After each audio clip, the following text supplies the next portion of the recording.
And in our main episode this week on Mastering Dungeons, we are going to look at the DMs Guild, which is celebrating its 10th anniversary, and we'll also look at what its future might hold. So in January, as we talked about last week, the DMs Guild will be 10 years old. So last week we looked at the history of the site, its impact on creators, on D&D, on the hobby as a whole, and we started to talk about that history of when it reached its peak, what it was like in the early days, and now we're going to sort of look at it from the point where it reached its heights, you Yeah. might say, into its decline. Yeah. And you've got a bit of a cold you're coming over. So I'll try to do the heavy lifting here and you can do the Thank you. color commentary.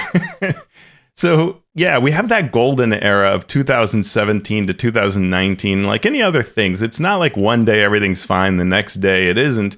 It's the kind of thing that only as time goes on do you see trends and how they're going. And any individual person might be having their golden era today, right? But it's this collective stories and the collective of creators and how they're doing on this on the platform. And we were inspired in this by a video that Trekeros created on his channel. We've got a link in our show notes. And Trekeros calls the period after the pandemic the Keith Baker era. And it's an interesting term. It may be, perfectly fine to use. I probably wouldn't have come up with it, but I don't know what I would have come up with instead. But what we do see, and what he points out, is the creator, Keith Baker, who, what he really did was win a submission for a concept around a campaign, which then, with the help of Wizards of the Coast, that was changed up. Right, the main concepts behind the story, the sort of thematic elements were there, and then it was transmuted into a creation that was partly Keith's and partly others. And what Keith has done more than anyone else is continued to kind of ride it, right? Be involved in it, write novels for it, understand it. And so I'm sure nobody out there understands Eberron quite like Keith does. But there are a lot of people like James Wyatt who have done a lot of things, including the most recent Eberron book. So Keith is interesting because he's not Wizard's staff. And when he wants to create for Eberron, the only way he can do that is on the DMs Guild, right? Mm-hmm. Even though he has all this history with it and more knowledge than anyone else, he must, like any other mortal, write on the DMs Guild. But when he does so, it sells like hotcakes, right? It's just incredible success. And so, it's not a bad thing to think about this period as sort of the Keith Baker era, because Keith Baker's creations for Eberron land on the front of the DMs Guild, become number one, and sit in that top, 5 or so spot kind of forever. Thoughts about this time, Shawn? What do you think? Overall, it was the end of an era where people were locked in their homes, mm-hmm. and games were one way that they survived, either games with the people they lived with or games online. So, this era saw a rise in the DMs Guild, and then obviously post-pandemic, a decline. Yeah. But, in terms of this era called the Keith Baker era, what you said is spot on. People like Keith, people like Ed Greenwood, mm-hmm. who are connected to these settings, without the DMs Guild, would not have a means to do so. Yeah. So in that way, it's a positive, but it's also a shame that that's the only way they can do it. Yeah. And something. Yeah. If I can add something else that's interesting is, Keith delivers not just the PDF, but print. Mm-hmm. And that is a really interesting change that starts happening in the guild around this time as well. And I don't remember exactly where this kicks in, but you really see the effects with Keith Baker's products because they're so popular and people are willing to pay that extra premium to get it printed. And this is where his production quality also just jumps to the fore because he works with a team of people. It's not that Keith's in his basement cranking this out alone. He's working with his wife, who's incredibly talented. He's working with various other people that are in this Keith Baker Presents company. He's bringing in third-party writers. There are tons of great art, beautiful covers, all of this, and it all shines when you get the print edition, which I do. Somewhere behind me, I've got these print products. And so the various books that he creates have this as well, but it paves the way, that popularity paves the way for other people who get these high sales levels to also offer print. And this is true even before the pandemic. I remember being at the Descent event in LA, and DM's Guild had a little booth, and they had a variety of things in print, and they're sort of showcasing print. So it probably started around that time. But as time goes on, there's sort of this question of, well, who gets to print? And I think that's a thing that's still there. Eventually, they named a list of people who are like curated layout people that you could work with. Some really great people there. Some who listen to our show. But it was like this sort of bottleneck of who to work with. And again, people jump in thinking, well, I will get these sales if I can offer my product for print. And the DMs Guild has to go in and say, well, you know what? Look, we can't just have anybody doing print because the sales are so low. So if you reach a certain sales level, then we will approve you. But sometimes if you're special, we'll also just waive that requirement. And it gets muddy, like many things around this era. And the quality that Keith Baker shows and some others show, we talked about this last time, that quality jumps up so high that creators are sort of feeling like they have to spend a lot on art and on writing and on layout and on editing, because we go from this Word document, no cover, just a title, looks like it's an academic paper, to suddenly these works of art. And really an imitation of the best in the industry. Wizards of the Coast, pick your company. People are trying to outdo the people who have entire art departments, right? and everybody's starting to learn. And so where someone might have self-edited their work, now they're hearing everybody say, you must hire an editor. Oh, okay, well, I'll plunk down money for that. And then you get your 10 books sold, right? And this problem, this disconnect, it takes a while to catch up. Because what you have is, it looks like success, more and more products on the guild, more, and some amazing, beautiful things coming out that everybody's celebrating. But it starts to add up that all of these various people are losing money, including some of the ones that appear to be success stories. Right. And that's the thing.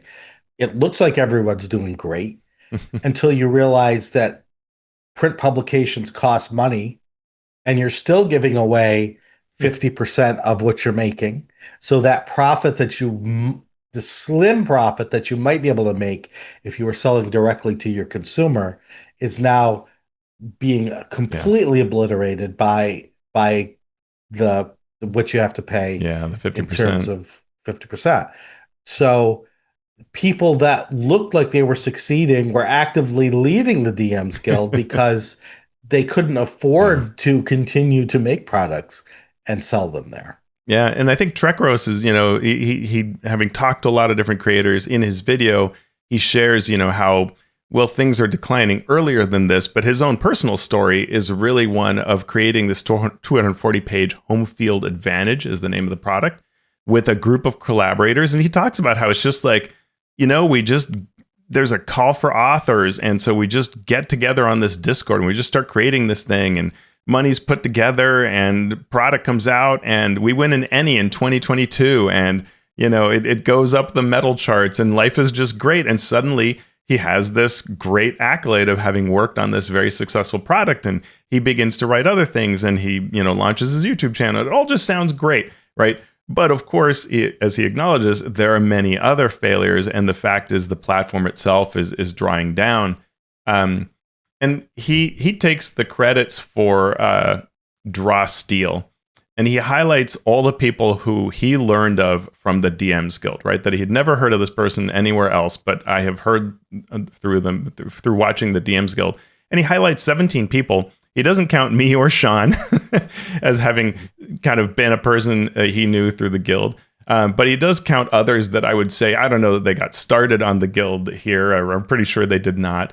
But maybe, again, it's probably where he heard of them from. And it's still a really good point of the importance of the platform and how widely we were all a part of it, right? That 17 people involved in Draw Steel were involved also on the DMs Guild. I mean, that's pretty impressive.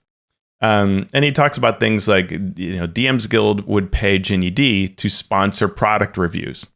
And then companies began also doing that, right? Well, mine wasn't chosen, but what if I have you do this? And this happens with various other YouTube influencers. And for some of them, especially those early ones where it was just like the DMs Guild asking Ginny to, pick one of these products and cover it, those things just shoot up sales wise, right? So that kind of thing where you can get to a certain audience. But I think we're now at a time where if you as a creator pay somebody to cover your video, and they are, a popular person and well-regarded person, you are not guaranteed any great sales. For your crowdfunder, for your DMs Guild, for whatever, there is no longer that direct connection to just magic, right? As there once was. When I wrote for D&D or for Dragon Plus, they yeah. asked me to write a monthly review of DM's Guild products. It was called Best of the Guild. And yeah, so I would just grab random things. There might be a theme like beginner things or adventures around holidays or what have you. Right. And so it was fun to do. My original pitch to them was not review as in just highlight and say what you like about, but to actually do a pick some things from the guild and let's have game design talks around these products. So it would not be all glowing, all happy. It would be like, see, this is a problematic issue with game design, and it's exemplified here. And I was told no, Nope. because they did not want any negativity pointing in any direction toward anyone. Sure. Not just the DMs Guild, but yeah. Uh-huh. And I understand that. It dampened my enthusiasm about the Yeah. product, but I still got to highlight some fun products, so that was cool. Yeah, did you ever happen to look at whether those products that you reviewed jumped up sales wise? Did you ever hear anything? I had no, I mean, I couldn't get to the exact numbers. Yeah. People, if I reviewed one of your products and it did better or not at all, let me know. I can't imagine that it did a lot. I assume that it pushed, if something was, stuck at 50, I could see it getting to 100, right? But Yeah. I don't think anything went platinum or adamantine because I mentioned it. Yeah, I was curious. It's interesting. I think like I said, all these things have slowed down in their impact. Now, when it comes to the real, what killed the guild, which is an interesting thing to say because I don't know that it's dead, but I have thoughts on that I will talk about. But Trekros in his video says he looks at the 2023 OGL debacle as causing the guild's demise. Turning audiences to other games, folks who once stuck up for D&D and would defend it online, because he notes that there's always negativity, right? But you have these people who'll say, like, no, this is great, and here I'm a part of it, that suddenly these people are no longer sticking up for D&D, and I can see that perspective. But I don't really agree with this. I think timing-wise, the DMs Guild had slowed down and had all of these inherent problems very obviously out there substantially before 2023 and before the OGL debacle. It certainly doesn't help, right, to have this happen. There's no doubt about that. But I would think that it is one of the many things that comes along with already many creators pulling away due to the huge cost required to win a spot on the top banners. The high risk, right? Just no way to guarantee that you'll be on those top banners unless you're this one person who's really figured out all these bits. And most people were just realizing I will make more if I either work for another company or publish my own stuff in a different way. And so I don't know that I really see that. Do you have thoughts on this? No, I'm of the same mind. For me, the DMs Guild was several different things individually that came together. One would be organized play, right? One would be the big 256-page book. One would be short adventures. And I think they all had different times of growth and hitting a peak, and then all had different times of going downhill. But by the time we get to 2023, I agree that the organized play side of things, it was swamped and nothing was happening. On just the small publisher idea, the allowance of AI had already started to swamp the place with just garbage. and it Yeah. just wasn't worth sorting through. Yeah. I think the bad publicity of the OGL didn't help, but there Hmm. was already bad publicity for a million other reasons that had Yeah. caused a decline. So I can't say that had a particular effect. Yeah. I was really kind of, it wasn't surprised, but it was one of those like, oh wow, okay, yeah, this really, what I was seeing is true. And that was when Mike Shea and Scott Gray launched a Spelljammer adventure and put it Mhm, on the guild, and it didn't sell well. And I mhm, thought, like here's a guy who on his channel is reviewing his Spelljammer campaign, has an mhm. audience, and he just can't get that audience to show up here. And that's the key to me, is that we'll talk about this more, but that fundamental problem is that if you can't bring your audience to the platform or take it back out of the platform, if you're not Mhm. retaining the audience from previous purchases, if none of your other success really translates, except for a very few people, then this platform just won't work, right? It'll Yeah. decrease, and that's where it is. Trek Rose does an interesting thing where he takes the platform and he pulls all this data from the top sales banners. And he does that by using various archive sites to look at what it was on a particular date. And he actually has this website, which we share a link in our show notes. It's also linked in his video. So Trek Rose says, in January 22, you needed to make sales of about $800 per day to be the most popular book on the DMs Guild, right? And that's how these banners work. It's sales based on the total value of sales. So $800 a day, and you're the number one person there. A year later, you had to make $200, so a quarter of what you had to do before, to be the most popular book. And I've heard some even lower numbers out there from folks who have the top spots. It is surprisingly easy to make the top spot in terms of the low number of sales. Hard to achieve those sales, but it doesn't take. There are very few people buying things, right? It's kind of what it tells you. If the Yeah. top ones are earning $200 a day, and some of these products might be a $30 product, right? So we're talking about fewer than 10 sales that might be happening to be in the top spot in the top 10, and that's kind of surprising, right? The top 10 products in 2022 are the same as in 2025. And that to me is like the big death knell problem, right? That these Mhm. banners, there are a few people who figured out how these banners work. They live on there. People will buy them. And because the sales are so low, you just live there. And that's Mhm. great for those few individuals and horrible for everybody else. Yeah. And the tools that allow for you to retain audiences and form any kind of relationship with an audience, those took many years for OBS to exist, right? So now when you're viewing a product, you can see the name of the creator and you can choose to follow them. But that was only introduced a couple of years ago. And before that, the author was DM's Guild or Wizards of the Coast Mhm. or something. I forget exactly how.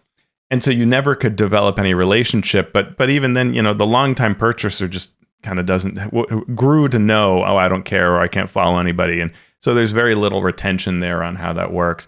The banners have been changed at various points, but it's a problem here. It's a problem on drive through. But all of this and the categories, how you can explain that your product is for this edition or this type of product, it's like a bad plan, right? If you just ask some random, I don't know, teenager to say like, hey, draw me up, oh Mhm. well, I'll have check boxes of these various types of products. It is not a great thing for discoverability and the engine behind it that drives how you find products. If you've ever searched for things on the guild, it's very hard to find even a product exists. Yeah. Yeah, I don't have too much to add.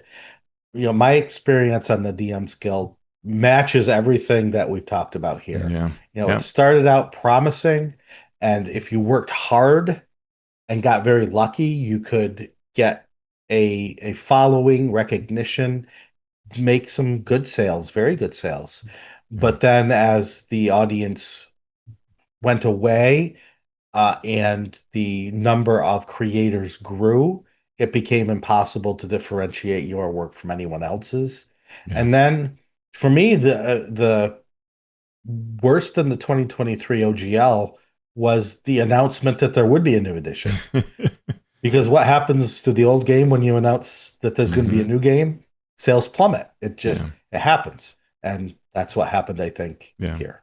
And to some extent also that just even from official amounts, you now have so much official product that has covered a lot of different bases, right? And so Sure. the chance that your product is this unique thing that someone needs that isn't covered by something official, let alone licensed or third party, right? Something that Ghostfire can provide, or you might have had your ship rules, and well, Ghostfire has that with Ethereal Expanse, right? And several other companies do, right? Limithron, and released an excellent supplement on it, and there are actually so many supplements that even if today you were to say, well, I'm going to write a set of ship combat rules. I mean, not only do you have Ghostfire and you have the Salt Marsh, Ghost of Salt Marsh book, it's really hard to shine. Most things have been covered. It's hard to come up with something original or rare or different, and then to prove that this is worth the sale is tough.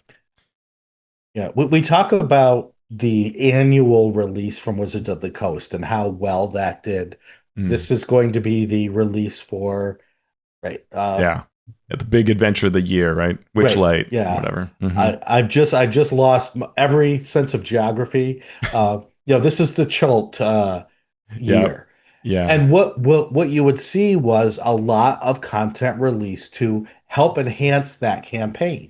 True. So you would get encounters in Chult. You would get the 25 monsters of the Arctic, right? You Yeah. would get these Right. products, or some basically that came right out and said, this is here to enhance your campaign. Here are extra encounters that you can slot in specific places in the actual hardcover.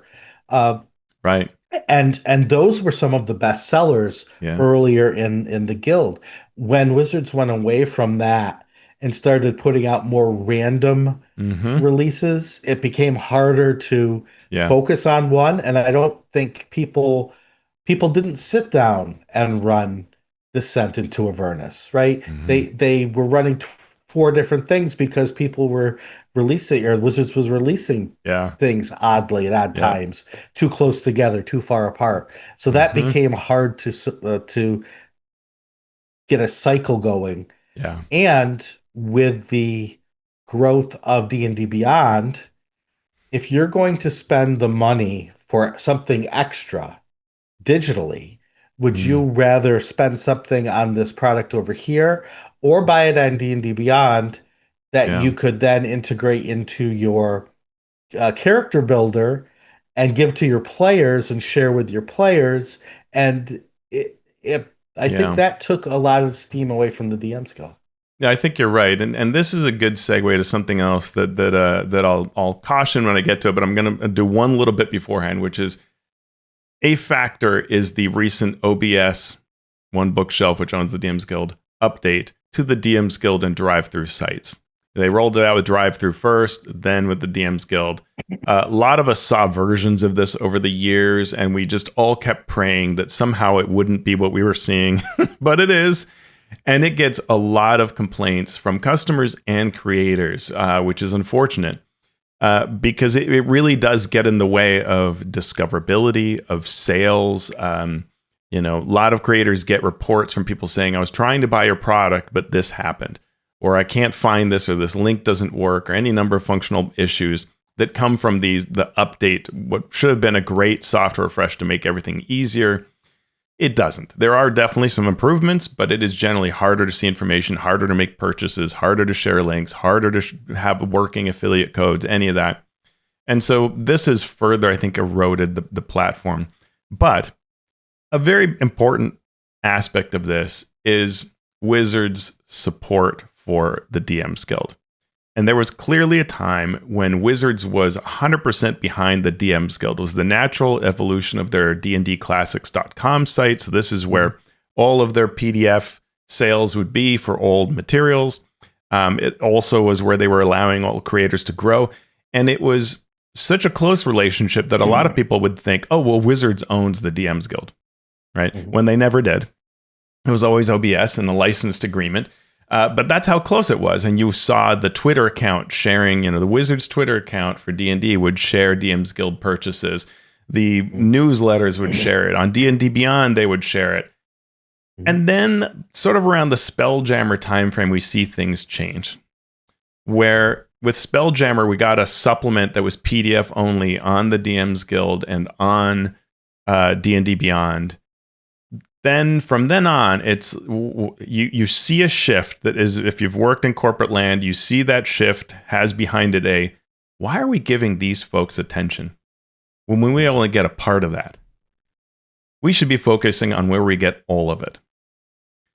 And there is a sense to that, right? There is a logic to it, but it transforms the relationship, and it's a dangerous kind of causal relationship to dig into, because what you're forgetting is that, especially when you're a brand company and you want to be a much more of a brand company, you want to be sort of everywhere. And when you start funneling down to what is only your platform, you're actually losing out on all the things that made you great, right? We've talked a lot about the importance of the DMs Guild. The whole reason we're talking about it is because it was so vital to fifth edition, so huge in its breadth and energy and creator empowerment and teaching so many people how to write and develop and about the industry and all these things. But what we've seen is Wizards largely withdraw support of the DMs Guild. Advertising, special products, any of these interactions are gone. Contests, all of that. It's now just Roll20 OBS. And that means it's purely a licensing agreement, and even a kind of competitive one. Yep, you have that license, but we're over here doing our thing and drawing attention to our thing as Wizards, not working with you. And this change is now several years old, and we've had some people who've left the helm at Wizards who have posted things on EN World and so on. And what it paints a picture of, that I can't say this is a 100% accurate take, but it's how I have seen all this data kind of come together, is really that inside of Wizards, there's been this decision of partners were taking too large a share of the revenue. And part of the reason why 2014 was changed to 2024 was because a new edition could sever all these agreements, right? Mm-hmm. You could end the relationship with the DMs Guild or with D&D Beyond, which at the time was a separate company, and say, you will no longer be able to carry D&D. You'll only carry that old version of D&D. And this was a way to get partners to dance to new terms. So it wasn't just the OGL, but this entire different way of looking at the landscape of partnerships. Fortunately, a number of things happened, with the biggest one being that they bought D&D Beyond. So when Wizards owned D&D Beyond, there was no longer a reason to have that edition be, a violent wedge to change the nature of the agreement. And I think the reaction to the OGL helped to sort of say, we cannot steamroll over VTTs and Roll20 and DMs Guild. So we won't do that. But we will still treat them as other. And what we'll do instead is bring partner companies into the D&D Beyond landscape, into our platform, which of course has worked really well for them. But it's been this sort of, a very different approach than what it was. And so one of the things when I look at the question of, what's the future of the DMs Guild? Paramount to that is the fact that Wizards just doesn't care anymore, or cares in the other direction, right? They are not investing in it. They're not helping it. And so it stands on its own and will inevitably falter over time more because of that lack of attention. Mike Shea had an interesting video where he sort of talked about, the end of the OGL debacle is still Wizards winning because of how they've been able to bring all of these third-party developers onto D&D Beyond. That has worked so far because they are the few anointed, allowed entities that can sell, entities you and I both work with. They, now sell on this one platform, which is a much higher profit for Wizards. They can now get that cut they always wanted of popular products. But it's also focus on this one digital platform, and it leaves you being in fewer places. It means you're not a Target at Walmart. It means you're not bringing in these players from all these disparate places. You're not actively bringing in creators and purchasers and DMs Guild and so on. So I've said a lot here, Shawn. Thoughts? I don't have a heck of a lot to add there. Yeah. Other than going all the way back to Andrew Basinski's question, right? Which is, why do these things decay? Um, what's the cause? What's the result? It's landscape is always going to be changing. And what I worry about, and probably what you worry about, is the state of play overall. Yeah. Is if I am some random person who wants to start playing D&D, do I have a place to Hmm. go Hmm. to, one, learn how to play the game, two, join a community that will be supportive and that will help me grow my love of the game? And then three, give me avenues to go out into if I want to do more, if I want to become a DM, if I want to be a creator, if I want to Hmm. turn this hobby into something more than just something I do once a month. Yeah. Yeah. And not everyone has that focus, right? No. Some people are going to have the focus of, we just want what's best for Wizards. Understandable. If you are a shareholder, if you're an executive at Wizards, completely understandable. Some people will come at it from Wizards as evil, and no matter what they do, is it's wrong, which is their prerogative to look at whatever they want to look at. Um, but for me, it is navigating this landscape in all of these different ways to try to make the best decisions for myself and for the game. Yeah. That's the best I Yeah. can put it. No, I love it. And I mean, linking this to kind of what I said previously, when we look at 5e 2014, various things really drive its success. And one of the things we've often seen on the show, it's really hard to separate what caused success, but we can point at various things and go, yeah, that sure seemed to be a part of it. Was it the main Mhm. thing? I don't know, right? But having Critical Role just so happy to play 5th edition. Ack Inc. so Mhm. happy to play 5th edition. Kobold Press, creating all these amazing products, Ghostfire, MCDM, all these things. And what we've seen is for various reasons over time, that partnership is weaker. And I think it's because in a lot of ways, the companies are smart to say, I don't know that you're being an equal partner to me. And Mhm. so controlling my own life is better because I can't count on you to be my friend, right? To be my Right. stable partner. And I think the history of the DMs Guild has this component as well to it.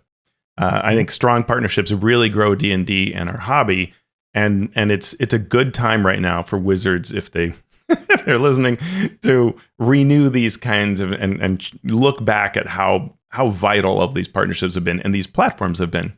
It's not that any one platform has to exist. As you said at the very beginning, time goes and erodes all things. So, the DMs Guild will be gone one day. The Steam store will be gone one day. This is just the nature of things. But having these various places is what's important, right? Growing new places, having partnerships that create these possibilities all help. And so, Mhm. if we look towards the future of whether it's the DMs Guild or D&D Beyond or other platforms, I think we can take some lessons, and again, given that you're getting over a cold, I'll take point on this, and you can add the color.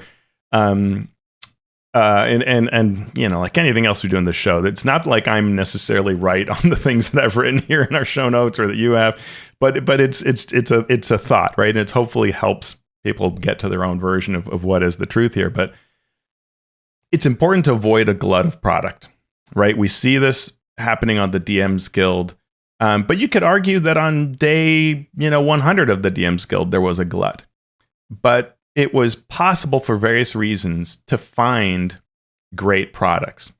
And if you look at the Steam store, we don't complain that Steam has basically every video game because largely we're able to, through a number of means, find what we want to find. We can set up wish lists, we can share quality. People are constantly telling us what games they love. And so the larger industry plays a role in highlighting quality. And the platform is better at it. D&D Beyond clearly is trying to shape to this, right? They just redid the sources or library section.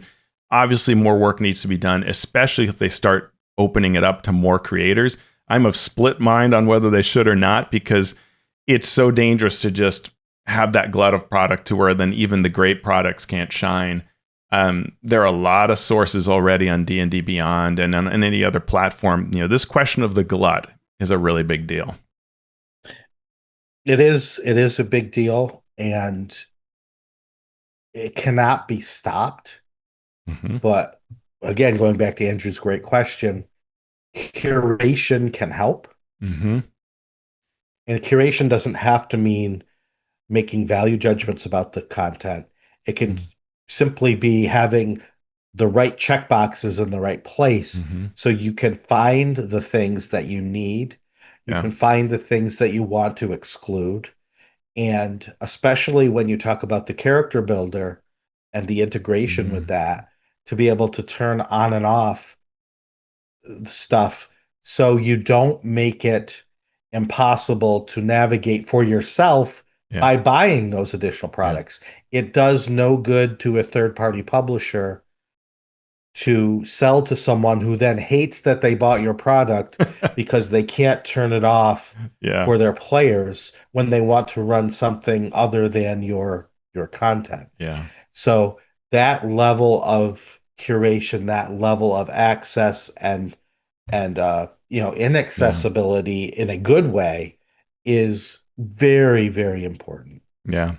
And along those lines, a sea of AI products is now on the DMs Guild, and Drive Through and DMs Guild have gone through various iterations of trying to make statements, but in the end, if it's overwhelming the platform, you are cheapening the entire platform. So I think an important decision is upfront, really thinking about, do I want to incentivize people to use AI to just generate, infinite number of products and load up my system with it? You probably don't. Mm-hmm. And you probably want to have a really tight policy on what's allowed. And I think Drive Through and DMs Guild have made mistakes in that regard, because it is just Mm-hmm. the feeling of slop is there.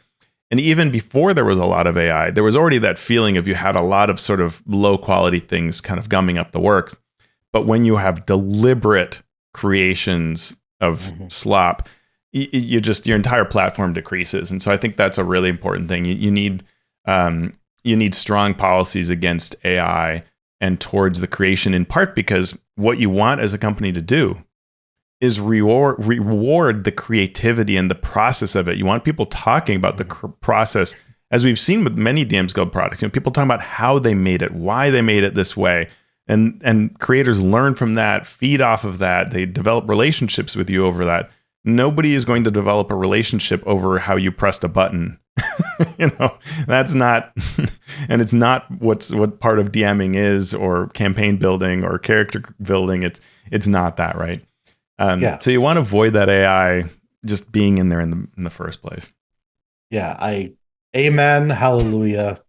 The end. Differentiating quality is a big deal, right? You want to allow low cost, good amateur work to shine. And that's hard. That takes good tech. Like, this is where you really, the rubber meets the road on how you create differentiating quality, discoverability. You want it to be that your searches can yield both amazing things and new things, right? It won't help for everybody to just discover the few top companies. You want to be able to discover other good people. And that's tough. You have to work on that continuously and want to invest into it. But when you do so, you are avoiding that at the end of it is a fast decline, right? You are keeping your site alive if you invest in that continuously. Mm-hmm. And if you also are doing that, you're encouraging new creators to get their start. And that's something you can also do, both through the fact that you'll see that you can be found, but also just encouragement, right? To find a way to do that. Right now, D&D Beyond allows homebrew creations. And a number of those are very popular. I know the D&D Beyond team looks at them. They talked about that in their Reddit AMA. But finding ways to encourage those creations and being shared and being published, and that they, again, do not gum up the works, but rather it's rewarding, would be great. Teaching people how to create quality, right? I mean, back on D&D Beyond, you wrote that article series on how to create great adventures, in part because people were creating these for DMs Guild. And this was DMs Guild creators came to D&D Beyond and read those articles, right? And that's the kind of great ecosystem and partnership that works. Yeah. Thoughts on these?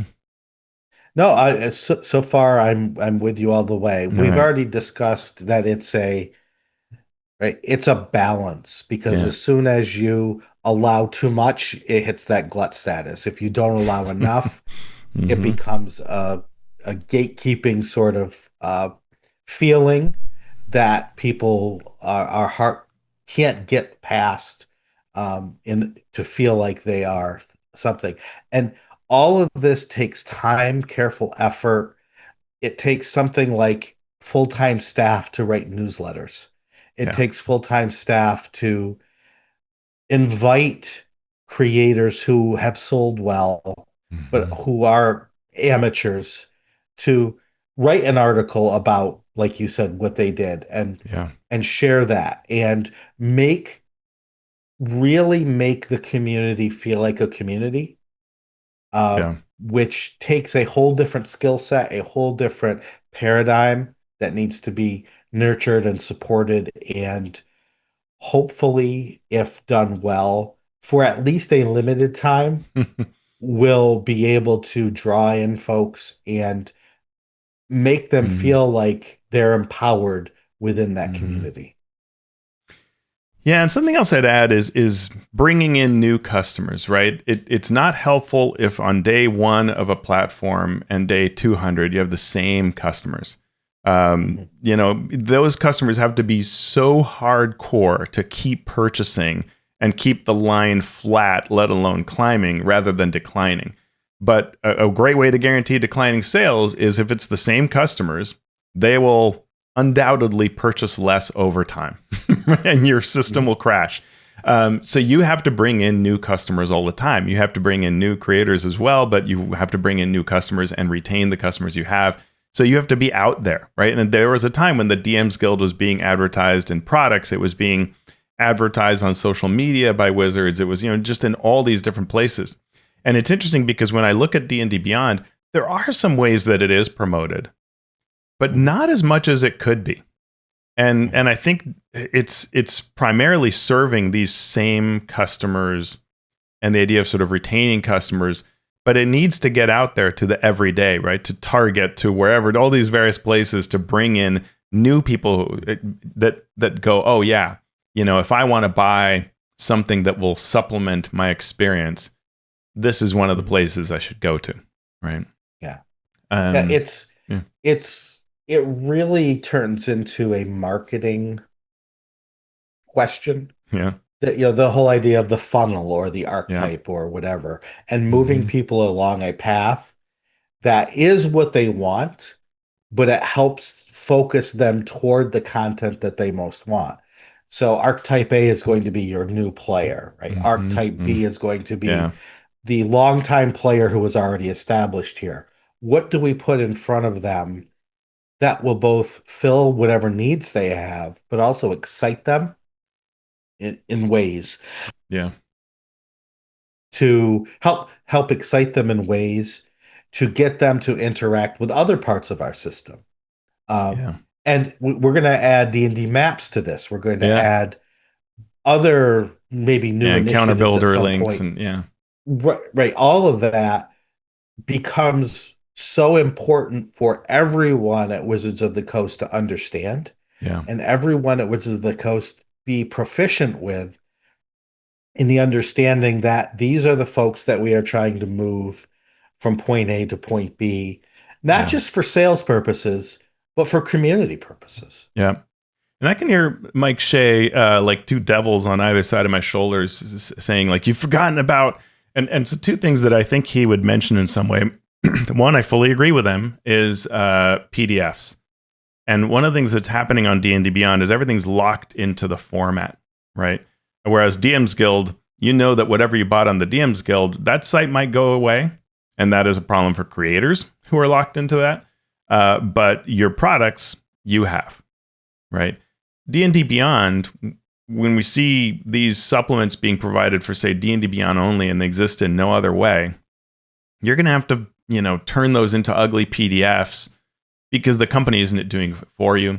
And I think that's a really big problem. I think and and let me segue to the second thing that I think Mike would also say. A problem around something like D&D Beyond is if you have one single place and it's sort of this monopoly.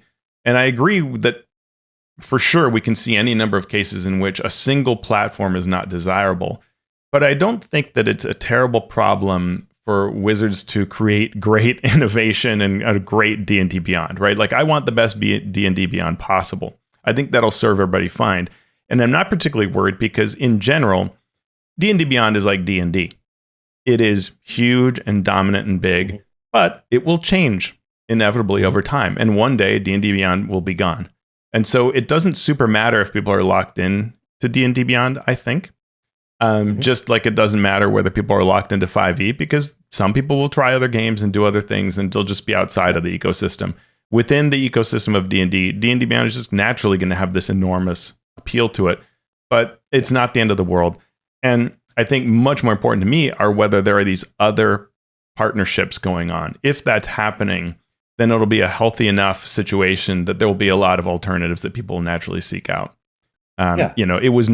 It is not today a problem that during 4th edition everybody was on the character builder. It's gone now for all intents and purposes, and it is not we did not suffer inexorably for it. Yeah, when I hear the monopoly talk, I I think back to the days when it was a monopoly, and so it's hard for me to get there, knowing when it was truly a monopoly. Yeah, and I see recently Demiplane, their 5e portal has become the D&D portal, which means something's going on there, where there is an agreement, a license, whatever you want to call it, that Demiplane, you can go on to Demiplane, probably will be able to build a character and use content there. Yeah. You do not need to use D&D Beyond. And that shows me that someone at Wizards, at least at this point, recognizes the fact that we don't need to compete with everyone. We can let them use our stuff. And if they innovate, if they create wonderful stuff, that's great. That will help them. We will help them by giving them that license. And that will help us by seeing the innovation and being able to learn from that. And so I don't think that Wizards needs to build relationships to the point where they have to take on the weight of these other companies to build them up. Yeah. I just don't want Wizards to get in the way of innovation that might help the industry as a whole. And I think they understand that. At least all the decisions that I've seen recently have shown that they understand the strength in diversity of ideas, the diversity of play styles, the diversity of all of that coming together to help lift up the game and the hobby as a whole. Yeah. Love it. Love it. Well, thanks. I know our collective throats are running low here. We've covered a lot of ground. This has hopefully been useful. And maybe I'll just leave our listeners, Shawn, with a few questions for each listener to answer on their own. You're out there listening. What do you think? What's the likely future of the Guild? Where is D&D Beyond, and where is the DMs Guild 10 years from now? And that's a fun one to ponder. Interesting questions. Well, thank you all for listening. I am not going to be able to get through reading names today. It would take me an hour between coughing fits. But I want to thank everyone out there for listening, whether you're a Master of Realms supporter, a Master of Dungeons supporter, a Master of the Multiverse. You can go to patreon.com/masteringdnd to support us, and we appreciate it. We could not do this without you, and every cent you send our way is a love letter to us, and we appreciate those more than we can say. So, Teos, I am not going to be able to choke out any more words, but what are we going to do now? Ooh, well, it's coming to the end of the year, so it is time for us to plot the end of all things, destroy our campaigns, bring about the ruin of our character. That's what I'm going to do. No problem.